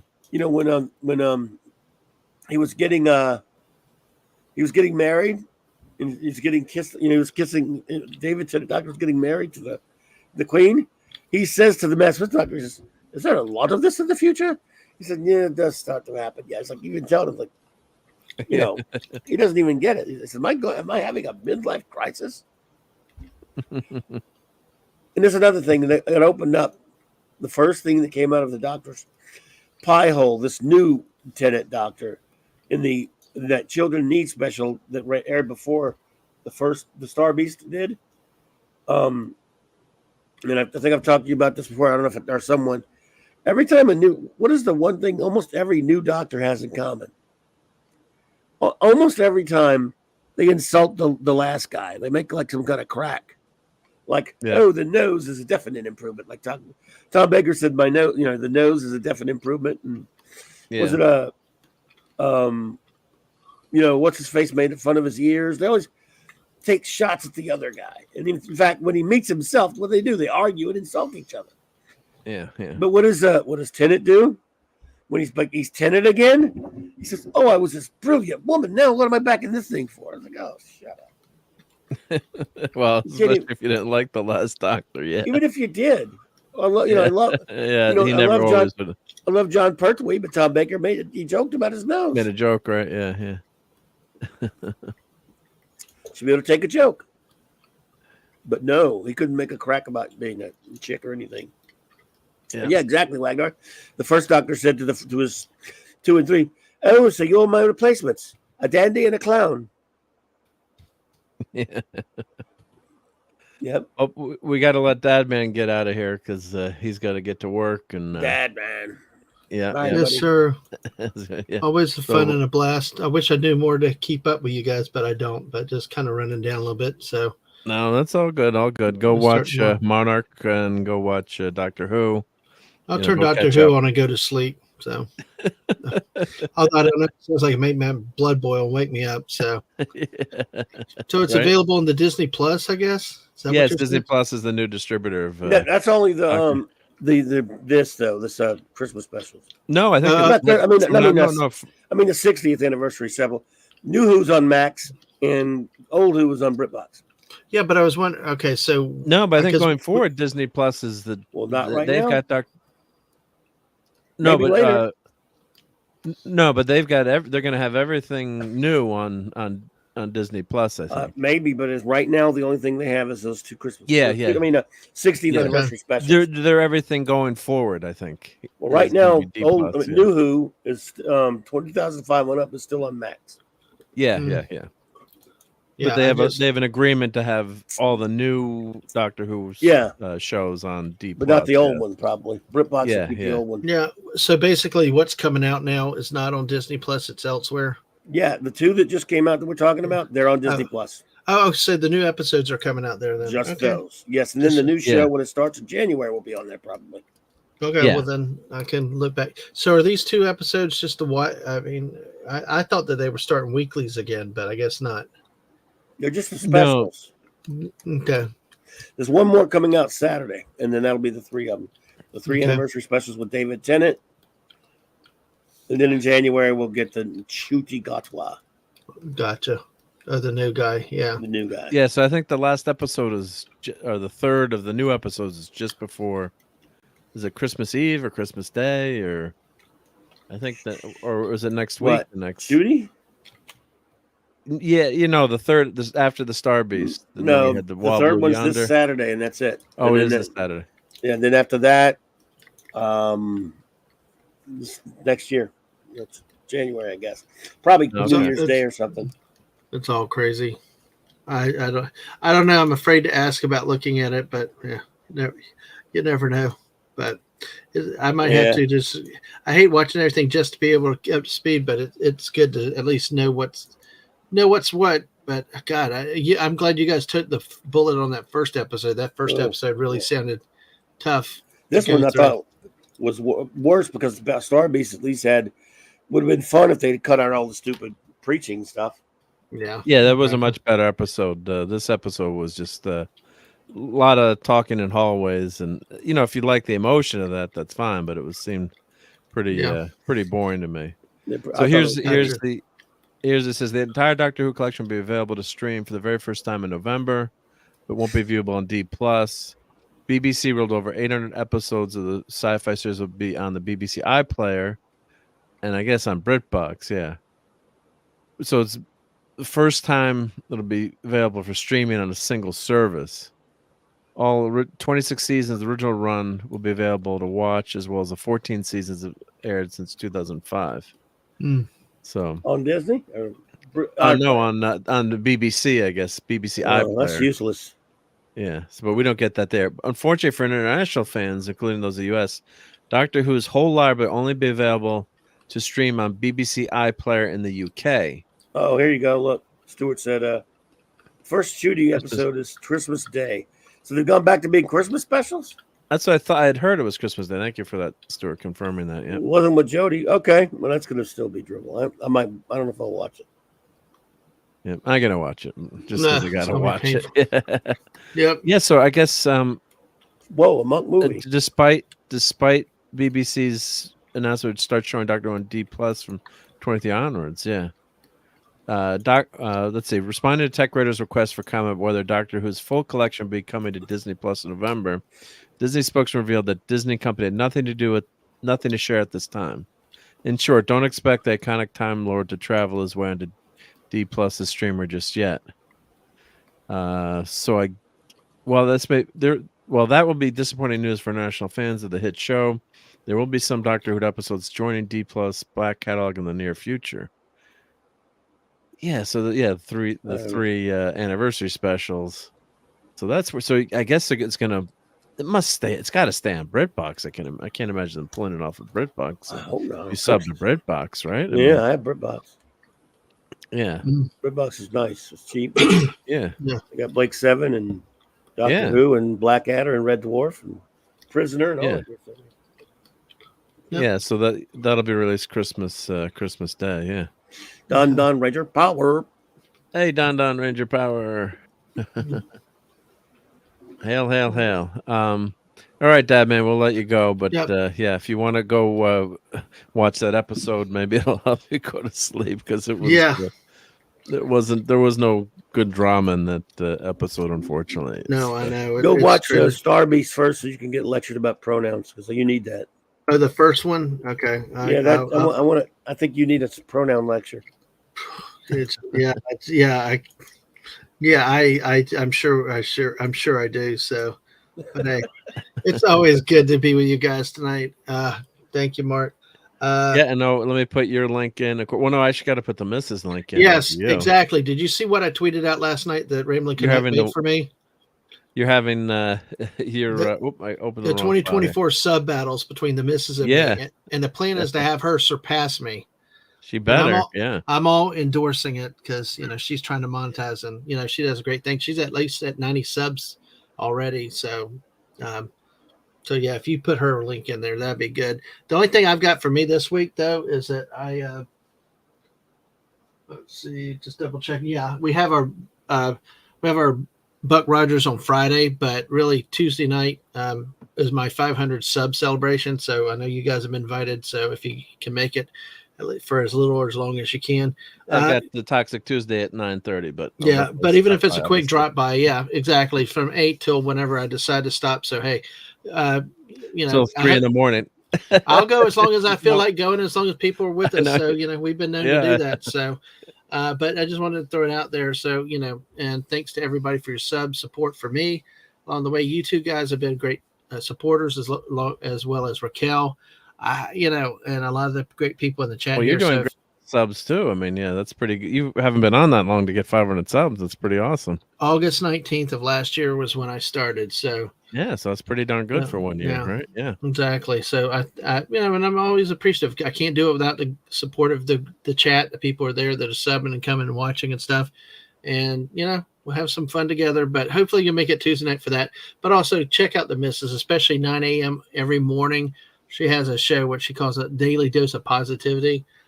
Something different. If you don't want all the bitching and griping and moaning that goes around on a lot of stuff, but hey, something different for you. So check it out. So good stuff. Absolutely. Yep. But also everybody make sure you're sub to Mark. Make sure you're also following him on Twitch. You guys that don't necessarily like Twitch, go follow him on Twitch. Get him over 50. He can monetize there too. But on that, show me the money. I need more ornaments. Yeah, exactly. Clobbering Times is always an honor to be with you, sir. Thank you, buddy.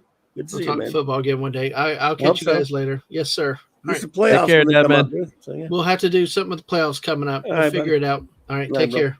Bye. Thanks, Dad, man. Oh, we got to play it since Dad. Oh, I didn't get to play. Yeah. As long as we say playoffs. Yeah. Where'd they go? Right there. Oh, screw you. There we go. I forgot to play that. I got one. I'm sure. Maybe I gotta get some water. I'll be right back. Yep. Go back. Yep. So unfortunately, I did like the first episode more of the David Tennant reappearance, but just this episode just didn't have a lot to offer. It's too much talking and drama and trying to dialogue or monologue about the two characters, the relationship, and you could have compressed that down to a lot shorter, and it was just not a lot for them to figure out and to discover, or not enough puzzles or things. The last puzzle, they find out that ship's on a countdown to destruction, but just wasn't enough to hold my interest, as much as I love David Tennant as the Doctor and having Donna back. So, but of course, it ended nice with the Wolf there, and a nice note in his last appearance. So very tragically, he passed July of 2022. So that was his last appearance on camera, but long time actor. He was actually appeared as a companion earlier in Doctor Who. Was it the Dalek? What was his? Let me find out which. I just looked it up before and I'm forgetting now, but he had appeared years ago. So he had a long, distinguished career, and he was great as Wilf on the show. He was died at age 93. So great long life. He had born in 1928. So it was a nice final appearance for him on the show. Let me look up what he appeared on. Let's see. He was in Invasion Earth 2150 AD. Bernard Cribbins, Yep. That's right. Yes, Yep. indeed. In the film. Yep. So this is Great actor. his last appearance. Yep. So, Good dude. yeah, he was great. Yeah. So yeah. Wilfred Mott. Yeah. Good old Wilfred. Yeah. So he was great stuff. Yeah. So yeah. So yep. there's a trailer, by the way, for the new. It's called Godzilla X Kong. What's the new Empire? Let's look up that. Yep. And then we'll talk Godzilla. Yeah. And I don't know. I mean, I like the first Godzilla Kong thing. I don't know what you thought. But... Okay, let's let me. What did you share think the about screen here? Oh, which? Oh, sorry, I was looking this up. What did first you Kong like? Godzilla? What did you think of that? Oh, I liked it. I mean, I thought the human stuff was a little wonky. A lot of times the human stuff is wonky. You're just trying to get to the final battle. So someone had made a clip of it. I think that was 15 minutes long or something. Like all the kaiju fight, 20 minutes. That like stuff was good. It turned it into a 20-minute movie. And I love the classic, Godzilla versus King Kong, Toho production. Of course, Godzilla versus Mechagodzilla is one of my favorites. So whenever you have these, obviously you have these big. It's better when you have the big kaiju, fights versus the, it's great as the first Godzilla is. Of course, it's fantastic, but it's even more fun when you have the kaiju. They're fighting each other. Or Godzilla versus Mothra. Let them fight. Yeah. So I don't know if Godzilla is supposed to be a girl in this one or not, but look at the pink. Well, it's Power Ranger energy from the Pink Ranger. It used to be blue. Right, Don. Well, he's redecorating. How dare you assume Godzilla's pronouns? Yeah, well, I'm in trouble. I'm going to go to jail now. Yep. Them comes after Resident. Are they saying anything about that in this? I hope not. Well, here, let's see what they say here. So they say the MonsterVerse returns for its 5th installment with the new trailer of Godzilla X Kong: The New Empire. The film comes after Legendary Pictures 21 feature Godzilla vs. Kong, helmed by Adam Wingard, who returns to direct this upcoming monster movie. Rebecca Hall, Bryce Tyree Henry, and Kaylee Hoddle reprised their 2020 roles as Dr. Eileen Andrews, Bernie Hayes, and Gia, respectively. The film stars newcomers Dan Chians and Fala Chen. Per the new Empire's official synopsis, the latest entry follows up the explosive showdown of Godzilla vs. Kong with an all-new cinematic adventure pitting the almighty Kong and the fearsome Godzilla against the colossal undiscovered threat hidden within our world, challenging their very existence and our own. The epic new film will delve further into the history of these titans, the origins and the mysteries of Skull Island and beyond, while uncovering the mythic battle that helped forge these extraordinary beings and tied them to humankind forever. Descending from a long lineage of films, The New Empire marks the 36th film in the Godzilla franchise, which began in Japan in 1954 with Yoshiro Honda's Godzilla, Gojira.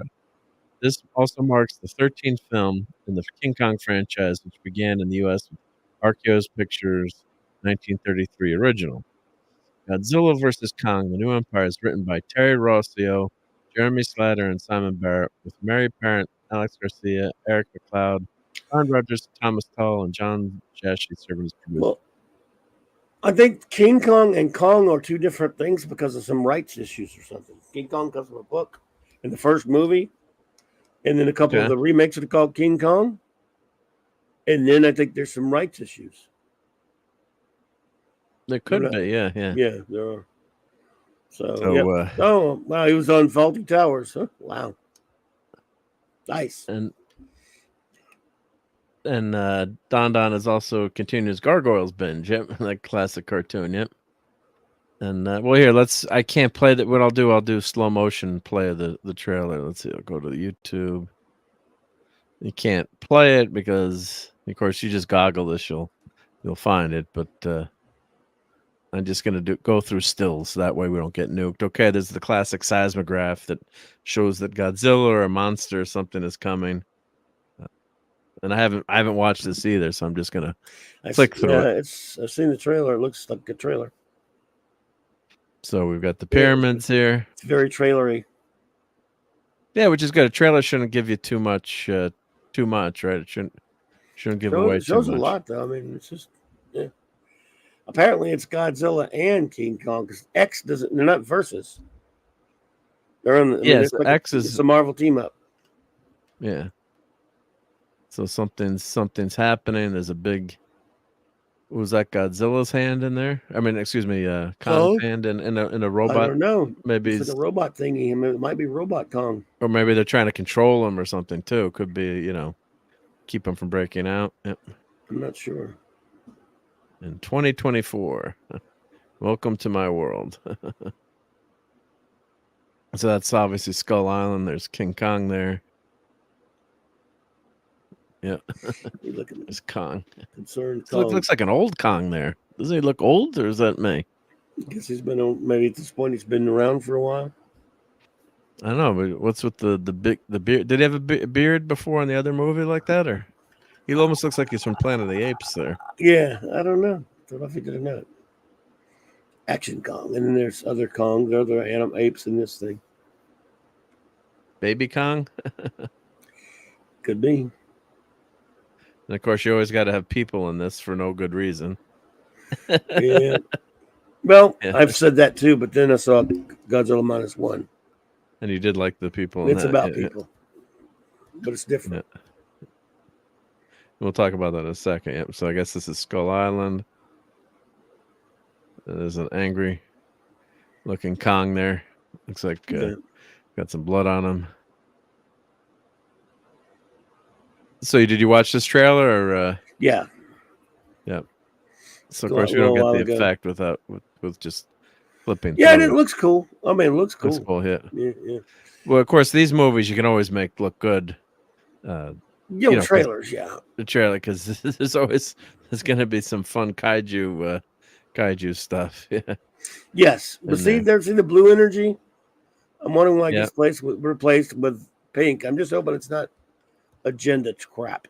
Really, I'm serious. I mean, you could laugh at me, but would you doubt it at this point? No, I wouldn't doubt it. Because I am woman, hear me Godzilla roar. Maybe Godzilla's pregnant. Goddess Zilla. Well, I hope not. I really hope not. God, I hope not. Just be Godzilla for God's sake. Oh, I guess there's a lot of. Is Kong the only big ape, or there's a lot of huge apes on this island now? Kong's still the king, although they won't say king. It's just, you notice it always says Kong. That's true. Yeah, I don't know if there's like you said, something a rights issue. Yep. So that looks like a very pink Godzilla there. Very pissed off pink Godzilla. Yeah. Pinkzilla. Yeah. Oh, good Lord. I'll play like 2 seconds. Yeah.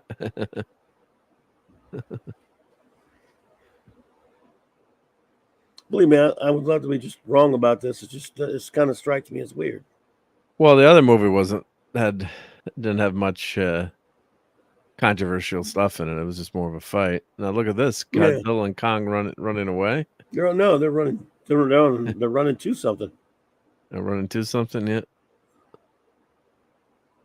I think. I don't know. I think so. Yeah. Godzilla X Kong. What does that mean? And Kong, the new empire, I guess. Yep. Yes. Is that a mini Kong? Someone says, is that a mini Kong? Still pretty big, I guess. Yeah. Mini big Kong. Yep. The Mighty Joe Young. Oh, we did have Godzuki, right? I mean. Godzuki. Yeah. Which was cute. Yeah. Mini Kong. Yeah. Yeah, he's 50 feet tall. Yeah. So it's coming to IMAX and theaters in 2024. Yep. Yeah, the first one was released on HBO Max, because of the things going on at the time. Yeah. But didn't go to theaters as much. They're teaming up again. Remember they teamed up at the end of the last one? Yeah, they did team. Yeah, that's how they ended the last one, right? Yeah, so I thought that looked pretty looked pretty good. Looks cool. Yeah. Well, it's But definitely Godzilla -1's a very different kind of film. Yeah, so let's talk about the. I know I didn't see that, so let me put the I'm spoilers. not going to spoil or anything. Well, and I don't want to overhype it either. All right, yeah, because that's what happened too sometimes with my friends. This is the only time that was true was when I didn't see Die Hard. My friend kept telling me how good Die Hard was. That happened with Die Hard, but I still loved it anyway. Yeah, yeah. But I kind of dragged kicking and screaming because everybody wouldn't shut up about it. I was at my comic shop at the time. People would come in and you go, I mean, I loved Bruce Willis at that time. I loved Bruce Willis on Moonlighting, but I was like, I can't buy him as an action guy. And yeah, how's he gonna pull this off? I couldn't how's buy David him. Addison? How's David Addison gonna pull this off? Yeah. But Claude had to get me occupied one night so that I could be taken away, so I could be brought back to my surprise birthday party. Yeah. So he forced me to go to see that with him. And I'll never forget that he gave me, for my birthday that year, he gave me a big, nice hardcover collection of all the Sherlock Holmes stories with Conan Doyle, which I still have. Nice, yeah. So, let's see here. I really do. I got to ask: is it tied to any of the other movies directly, or this is just one-off, basically? It's a period piece. Takes place in the 40s. Oh, it's in the 40s. All right. Some have said it's sort of a redo of the origin. I mean, the 1954 film Gojira, which was later called Gojira, and initially it was didn't have any Americans in it. Then they stuck for the American version. They filmed some scenes with Raymond Burr, gave him the name Steve Martin, and he was in there, to sell it. I guess I don't know. Yeah, they kind of Americanized it to try to get This is some say almost like a remake of that, but it's not. It's not really. It's I mean, to me, I can't believe it's $15 million. First of all, it's one of the only. It's maybe the only time I've watched a movie where they have a really compelling human story. I mean, a Godzilla film with a compelling human story that is just as important as the Godzilla aspect. I mean, they work brilliantly, beautifully together. It's a very touching story, I think. And it's he looks great, of course, and he is. You get plenty of Godzilla, but you also get. I mean, he's not. There's a big chunk where it's dealing with the human stuff, but it's okay because it's really well done. And without being spoilery, the one thing I got a lot of people were going nuts about how great it was before I got a chance to see it. We wanted to go Wednesday night when I was in Orlando, and we had planned to, which was like the first night it opened there, but I ended up having to do something else. So my son, who's a big Godzilla fan, I raised him as a Godzilla fanatic and stuff. We go see all the Godzilla stuff together, but he was kind of like him and Han because he wasn't feeling good yesterday. I said, I want us to go watch it now and get it over with because I'm tired of hyping get it over with. Yeah, I'm hyping it up. I want to see it can live up to that hype. Yeah, I think it does. I mean, I need to see it again, and but I really, really thought it was very, very good. I mean, I thought it was excellent. I probably like it more and see it again, even just guessing because of the true heartfelt and amazingly well written story and the idea behind the story and everything. But as a Godzilla geek, my biggest thing was I'm going, all right. And this is silly because I always do this with a new one. I say, I want my Godzilla music in here. If they don't have the Godzilla theme, I'm going to be pissed. And I guess that's not spoilery, is it? No, Well, we got it, so I wasn't thinking we weren't. But there's so much more to it than that. This is deeper than any Godzilla movie you're going to see, and yet not pretentious like Shin Godzilla, which I hated. Now, a lot of people loved it, so don't listen to me. Like that, yeah. They loved it. Shin Godzilla is not about Godzilla, and people loved it for that fact. They thought it was great. It was about addressing the political and social ramifications of Godzilla, which I guess is fine if you want to sit there for 3 hours. I mean, it's always been an allegory about nuclear war and peace and Godzilla's not any fun in that movie, though. Yeah. I mean, he's pretty badass in this one. But the first Gojira, you could argue, a Godzilla movie is more, especially if you watch the Japanese version, is more of a critique of war and the effects of war. And that's what this is. And brutal. I mean, it's brutal. It's sad, it's touching. It's heartwarming. It's disturbing.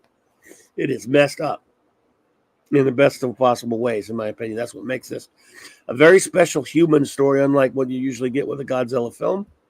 Like I said, is it set before World War II or right after it? It's set right after World War II. Right after it.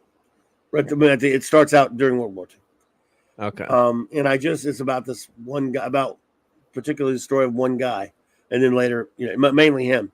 But look, you could have made me happy if it didn't have any of that depth at all, and it was just about Godzilla. It'd be a fun Godzilla movie with him running around looking cool and blasting shit and fighting other monsters or whatever. Yeah. Well, no other monsters. It's just him.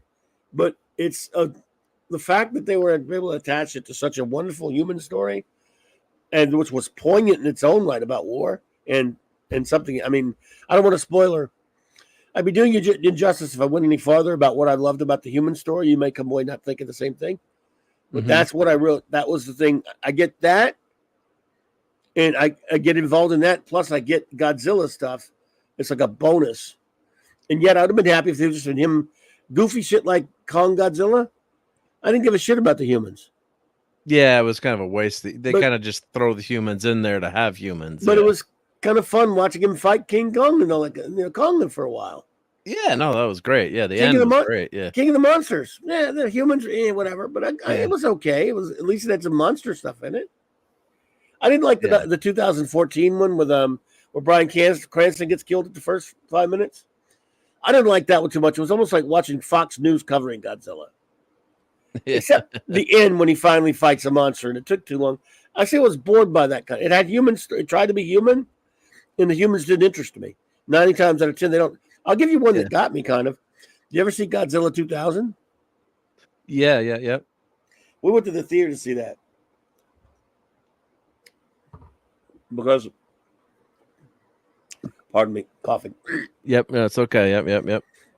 Got darn cold. Yep. That was one of the few that was playing. They played here. A lot of the Toho ones don't play here. Yeah. And a few years before that, there was a big national controversy.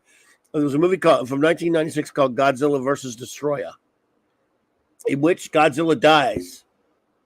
Oh, yeah. Big deal about the death of Godzilla. So then they had this shitty garbage, pardon the language, Matthew Broderick movie by Roland Emmerich and Steve Devlin. The iguana crap. Yeah, I remember the movie theater that night, and then they were in Madison Square Garden. Little eggs. And we walked out. That gremlin scene, we walked out. That's when we ran out of the theater. The little Godzilla creatures. Yeah, gremlins. Right? Yeah. They were like gremlins. Yeah. We walked out of that scene. So then, there was so much hype about that movie too. Oh my God, so not Godzilla. Yeah. So 2000, we thought, man, this will be the remedy for that garbage. We went to see 2000. I had like 4 of my friends, and I brought my son. And there was these old ladies that sat behind us with a couple of their young kids, and they were like, they're probably bored. They had to sit there. They thought we were worse than the kids. My quote unquote adult friends and I, we were laughing our ass off. And there's a sort of like this Nick Fury type character, Japanese type Nick Fury characters. They have a pretty good family in the movie. There's one guy, he hates Godzilla, And so Godzilla's not a good guy. He just fights monsters sometimes. Yeah. So he goes and he fights this monster. Looks almost like a Geiger alien. Remember that? In the Godzilla 2000. Godzilla 2000. And by the way, he's G Junior. He's Junior. Because Godzilla died. He's Godzilla's son, G Junior. Okay. So I put Godzilla 2000 up. Yeah, if you can find pictures from that, he fought. Look at that crazy monster he fought in that. Well, it's a big, really cool scene. There he is. Look at that crazy monster he fought in that. Yeah. Was this? Well, that's Godzilla. Yeah, that's Godzilla Millennium. Some called it. Yeah. Yeah. So there's a crazy looking monster he fought. Yeah, that monster, right? Yeah. So he kicks his ass. A little bit like the. Yeah, it was a weird looking monster. Yeah, which is good for a guy. Yeah, you want. So he another. But he whipped. He kicks his ass finally, and then He walks over to this building where the guy is. The Nick Fury type guy or whatever. Yep. Or wannabe. And he looks, the family's like they're on another floor above where the guy's standing on this mountain building. Godzilla looks at him for a second and he yells at him, Godzilla! Godzilla says, yeah, how about this? Boom, with one hand, just smash. We were laughing our balls off. So anyway, so Godzilla's walking out of the city, right? He's already beaten the bad guy. He's walking, leaving, and then the family's watching him. Then all of a sudden he stops and says, hey, Tokyo, I haven't forgot about you. Screw you. And he just atomic fire blasts the crap out of Tokyo one more time. Like, rah! And we were laughing uncontrollably. Because it was just that's ridiculous. What's supposed to be, yeah. It's supposed to be fun and crazy. Yeah, I'll take that. -1 is a serious film, actually, but it's good. So there's none of that. There's none of those comedic moments in -1. Not particularly, but that I would say. I wouldn't say so. And he doesn't fight. He doesn't fight. No. Fight any other monsters. There's no other. There's no other another Godzilla that he fights or something. Or Nope. No, it's just him. Well, so it's an origin story, basically. It is. I love that scene with the boat. Oh my god, man! Yeah, the scene with the boat, and I watched the trailer, and I wasn't sure. I'm like, this looks like it's set in the past. I'm like, but this is the new Godzilla movie. Yeah, 19. At this point, it's like 46 or so when they finally well, I'm not gonna spoil anything, but it's in the 40s, including it starts in the toward the end of the war. Yeah, so there's the scene where he's chasing the boat, right? And the boat's trying to get away as fast as they can. And then they start shooting at Godzilla. Like that's not gonna do much, right? Yeah. Yeah. So that was this guy reviewer says the first Godzilla movie to ever make me cry actual tears are watching it. Godzilla -1 addresses the full force of the atomic blast. The long-standing complaint that Godzilla movies never give us human characters to care about. So interesting. So you thought it was pretty hard-hitting too. Yeah. So, oh my goodness, it is brutal in a good way. And yes, they are really his character story. What I love about the main character, sometimes you want to wring his neck. You big crybaby jerk off. But then you realize, but man, I don't know what he did. He's got such a great redemption arc. And I was talking to my son about that. I was saying, didn't you want to beat his ass at some point? Like he's a crybaby? He said, yeah, but he said it was just like an anime character. He was an anime manga character, just like one. Or the way they write characters over there. That's the way he was, but he was great. Yeah. Guy actually did really good. And it was a good cast, too. Yeah, so they say post-war melodrama that sometimes feels like a Ozu flick where a giant radioactive mutant has occasionally wandered into the frame. Yamazuka has strived to put the characters and their difficulties first at every opportunity here. Their emotional plights, their relationships, and hang-ups are the battlefield where the real wars are being fought. And within that, the monster of Godzilla hasn't felt this much of a straight-up metaphor since the original film in 1954. So, the old lizard pal was, of course, famously introduced to us as a terrifying embodiment of atomic destruction in Japan after World War II. A small creature that got turned into a much, much bigger one due to radioactivity. Has been around for 7 decades as a warning never forget that horror. But never quite as explicitly as he is in Godzilla -1, which unleashes the big beast only sporadically, and only when its characters seem to be finally getting their bleep together. Godzilla here is a flat-out refusal to let the people of Japan forget or move on. Every time they try, he ambles up out of the ocean, wipes their momentum clean again.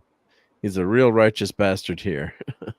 Yes, he is. So, so it sounds like this is a must-see, and it's a warning about atomic power and what that energy, or as they famously said, they didn't know what was going to happen when they released that first bomb, right? Physicists. So yeah, it's good to see that they went back. You've got the serious movie, and then you get in the fun, Kong versus Godzilla too, right? So yeah, and it's great that it works both ways. I didn't even need this movie, but I like it so much. It's a movie I didn't know I needed, you could say. Donnie says, I began listening to the score of Godzilla -1, amazing stuff. It is a great score. I might like to get that